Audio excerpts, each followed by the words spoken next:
రోజుల నుంచి సోషల్ మీడియాలో బాగా వైరల్ అవుతున్న టాపిక్ ఇది. పాలిటిక్స్ కి గుడ్ బై వంగవీటి రాధా గారు. రాజకీయాలకు దూరమయ్యే యోచనలో వంగవీటి రాధా గారు. వరుసగా పదవుల విషయంలో నిరాశ, అసంతృప్తి.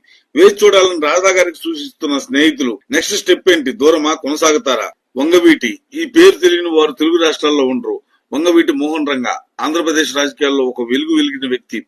కాపు సామాజిక వర్గానికి పెద్ద దిక్కుగా ఉంటూ ఆ వర్గం వరకు అన్ని హక్కుల పోరాటాలు చేసిన వ్యక్తి. కాలం ఎంత విచిత్రమైందో చూశారా? కూటమిలో ఉన్న ఇద్దరు నేతల గురించి ఇక్కడ మనం చర్చించుకుంటే, చిన్నప్పుడు నేను రంగా గారికి టీ అందించానని స్వయంగా పవన్ కళ్యాణ్ గారు ఒక సందర్భంలో చెప్పడం జరిగింది. తాను చిన్నతనంలో ఉన్నప్పుడు రంగా గారికి టీ అందించిన వ్యక్తి ఇప్పుడు డిప్యూటీ సీఎం అయ్యారు. తన అన్నకు కూడా ఎమ్మెల్సీ పదవి ఇప్పించుకున్నాడు. కానీ పాపం రంగా గారి కొడుకు మాత్రం ఎటువంటి పదవికి, గుర్తింపుకి నోచుకోలేకపోయారు.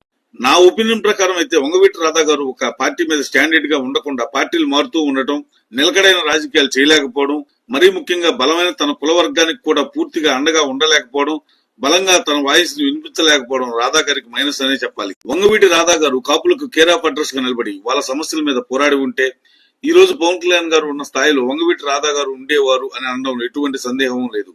అసలు ఇంతకీ వైరల్ అవుతున్న టాపిక్ లో నిజమెంతో అబద్ధమెంతో మనకే తెలియదు. కానీ రాధా గారి భవిష్యత్ ఏంటి, ఇకపై తన ఆలోచనలు, అడుగులు ఎలా ఉంటాయో వేచి చూడక తప్ప.